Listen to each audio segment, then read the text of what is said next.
So today, taking you through an analysis of my driver swing on a single plane and showing you what I like to look for in a golf swing to make it the most repeatable swing possible. And most of you know my method's called setup for impact, but I'm basically set up on the impact plane. And I'm going to show that to you here. I'm going to show you a face-on view and what's important from that angle, as well as the two sync together at the end. So take a look at the backswing, and you'll notice how the club starts back right along the swing plane line where I'm set up on. You notice the spine angle when you look here. That's going to show you how I'm rotating around my spine, and you notice how that remains almost in the same identical position. I'm just turning back. And that's why it's such a simple swing to repeat. You can see how the legs have moved. I've turned my hips back.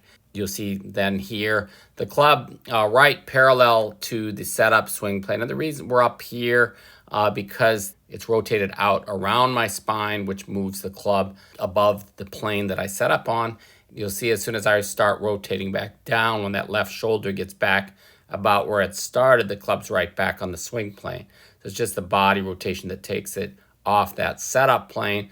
And you want to notice here, and this is what I'm looking for with my clients who are sending in videos through my online membership, which also gives access to my full learning program, is looking for this position right here. You can see how the club's moving down the plane. So this is a very neutral path. And impact, same plane as setup. My body's rotated. If we look at the spine angle here, you'll see it's at the same angle it was at setup. And if you watch the club head here, the club face, you can see how it's going right up. It's right there, riding right up the plane. So it's a very neutral path.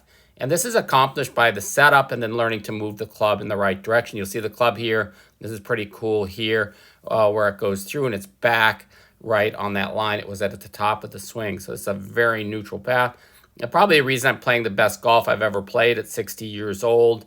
And it's a function of this swing. So when I get set up, in this setup in the past, when I was trying to copy the swing of Mo Norman for many years, I would take the club back to the inside this way. And so what the result was a path that was always out to the right. And so the only way to correct it was to close the club face or to release early, which sent the ball straight sometimes, but unfortunately sometimes isn't good enough. And so we're going to move to the face-on swing next. So when looking from face-on, what I'm looking for is the alignment of the club. You can see how the club is aligned with the left arm. And in fact, if I get it up closer to where I start the swing about right there, you'll see it's perfectly in alignment. I usually have the head back of center, so we want the head at setup and at impact back of the center line, as you see it is here. And then we're going to look in the back swing. Notice how I make full rotation going back. And really important, and what I'm looking for in my learning program and what I teach you how to do, starting with short swings first, is the transition and getting the body moving to the left as the club is still moving up. And so you'll see that here, and you'll see how I'm shifting there. You might even notice my left heel's up a little bit.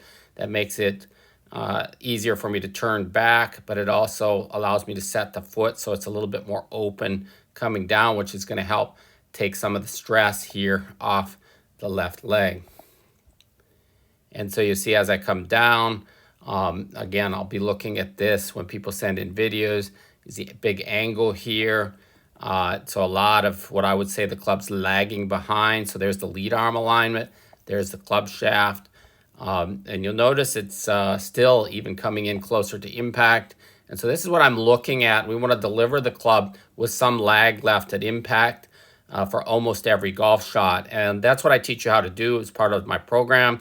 And even with the driver. So a lot of people think because we want to hit up at the driver that we're going to release earlier. But it's not true. It's not what the top players do, because that would induce a club head rotation. And we want to minimize rotation through impact. So then at impact, you'll see here, looking there, and the club lagging behind. And this is ideal here. This is what we're trying to learn how to do and what I'm teaching people to do with every golf shot. So whether it's a 7-iron, 9-iron wedge, fairway wood, We need to deliver the club this way because it gives a consistent path, club face angle, gives a nice flat spot coming into impact. So if I wanted to hit a little bit higher shot here, I would just move the ball up slightly forward, and then the club would be moving up a little bit more. This is fairly level through impact. Though you can see the club did move up slightly there coming through, and you see good extension going through. So now I'm going to sync up the two swings so you can see them side by side. So looking here, you can see then side by side. You'll see the two swings as I go through. And you can see it from each angle, so I'll stop at the critical points here. I'm also looking here at my head. I don't want to see a lot of motion going down into the ball. And there may be a little bit here. I haven't really looked at it yet, but you see it stays pretty much at the same height, and that's a function of distance from the ball, which I teach also.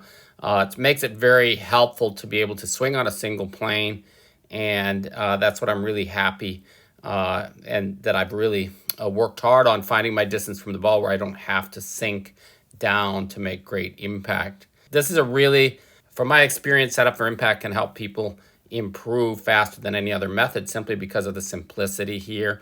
It doesn't matter how old you are or how much golf experience. If we simplify the motion here, get you swinging on a true single plane, and then work on lag and transition, you can't help but play your best golf of your life. So check out academy.setupforimpact.com and my learning program, and I look forward to helping you play the best golf of your life. Thanks for watching.